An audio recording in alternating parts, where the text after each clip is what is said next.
Ndërsa në hadithin e Heraklit përmendet një pyetje interesante që ja ka bërë Herakliu Ebu Sufjanit. Ju e dini ndoshta tregimin e Herakliut, i cili ka qenë, domethënë, mbreti i Bizantit me Ebu Sufjanin, i cili ishte kryetari i Kurejshve apo arabëve të Mekës. Ebu Sufjani ishte me disa shokë të tij dhe shkoi në Siri për tregti.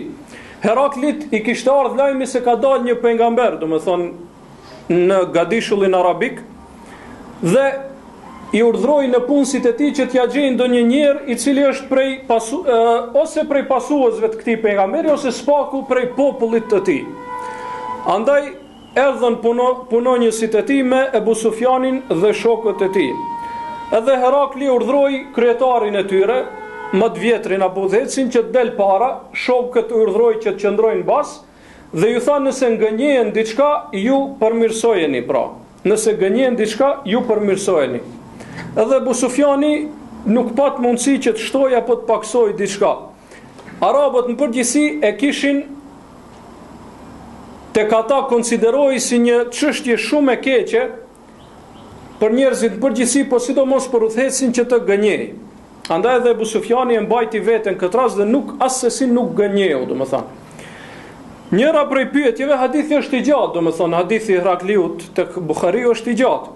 Mirë po ajo që na intereson këtë rast, njëra prej pyetjeve që i bëri Herakliu ishte, i tha, çka ndodh me besimtarët, me pasuesit e këtij pejgamberi, i tha, a kthehen pasi që e pranojnë fen, a kthehen, domethënë a largohen nga feja të cilën e kanë pranuar. Ebu Sufjani i tha, jo vallaj, deri tash nuk kena vërejtur se ndonjëri prej tyre kthehet prej fesë të cilën e kam pranuar, edhe pse i tha sprovat ishin të mëdha, domethënë luftimi mes nesh ishte i ashpër, mirë po nuk e kena hasë se ndonjëri prej tyre kthehet prej fesë të cilën e ka pranuar.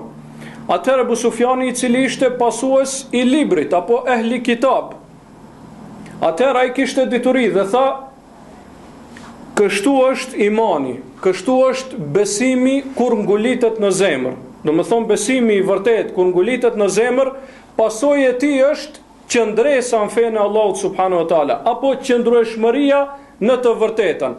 Nuk ka mundësi që një besim të mbillet në zemrën e njeriut e pastaj ai të mos jetë i qëndrueshëm në të vërtetën.